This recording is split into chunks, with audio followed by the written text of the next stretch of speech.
মন্তব্য কৰিছে মই শ্ৰদ্ধাৰ সাংবাদিকসকল ইয়ালৈ আহিছে সকলোকে শ্ৰদ্ধা জনাইছোঁ কিন্তু ৰূপজ্যোতি কুৰ্মীৰ দৰে মস্তিষ্কৰ উৰ্বৰতা নথকা মানুহ আৰু মানসিক বিকাৰগ্ৰস্ত মানুহৰ কথাৰ যে প্ৰতিক্ৰিয়া দিব লাগে বুলি মই ভবা নাই তথাপিতো আপোনালোক যিহেতু আহিছে মই এটা প্ৰতিক্ৰিয়া দিছোঁ যে ৰূপজ্যোতি কুৰ্মীক বিজেপি চৰকাৰে এজন মানসিক ডক্টৰৰ ওচৰত চিকিৎসা কৰক আৰু চিকিৎসা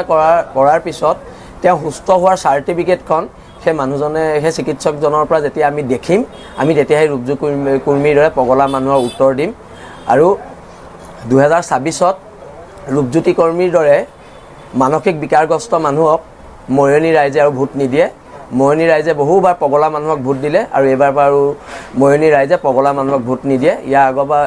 2026ত হ'বলগীয়া নিৰ্বাচনত ৰূপজ্যোতি কুৰ্মী প্ৰায়